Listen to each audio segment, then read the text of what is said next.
So the goal that I chose to speak about today was Global Goal 8, and it basically promotes a more sustainable employment infrastructure, and it calls for a productive employment and just better jobs overall. And the reason why I chose this goal is because I think that it hits home with this topic, because in the 1900s, when there were child abuse and child labor was at an all-time high, um, they saw this as kind of like a way of living and a way of surviving. Some families needed that extra wages from their children doing labor that to be able to survive. And then now recently, these fast food chains use farm workers to get their produce out, and they're exposed to, heat, they're exposed to the climate, they're working in fields, they're working long hours, and they're being mistreated and abused, and they're only given very, very little wages, some of them up to numbers of $12,000 a year, which we all know that is very, very bad nowadays.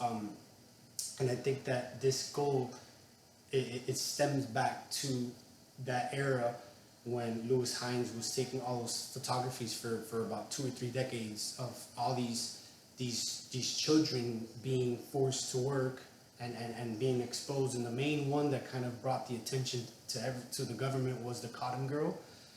And it was basically a girl that was in the mill, and she was taking a picture of her kind of just working hard, and that just showed that that wasn't what America's about, and that caused the government to bring in a legislation that caused an amendment to child labor. And because of that, we see goals like this specific goal that I'm speaking about today.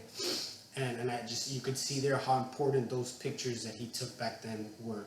And the reason, and I think that this goal is not only an approach for that, but it's also an approach, like I was speaking earlier about farm workers, because they're exposed to hazardous environment, they're exposed to heat, they're exposed to these long hours, hard terrain, and very little wages. And basically this goal calls for increasing economic productivity, decent jobs, labor rights, and just safe and secure working conditions and environments, which clearly some of these farm workers are not. And then just not having a forced child labor, which some of these workers in farms are families with kids, and I'm sure that their kids are being forced to work to be able to fulfill the farm's requirements. So I think that this goal is perfect for this, and we definitely need more of this goal to eradicate our child abuse and our child labor in the United States. Thank you, guys.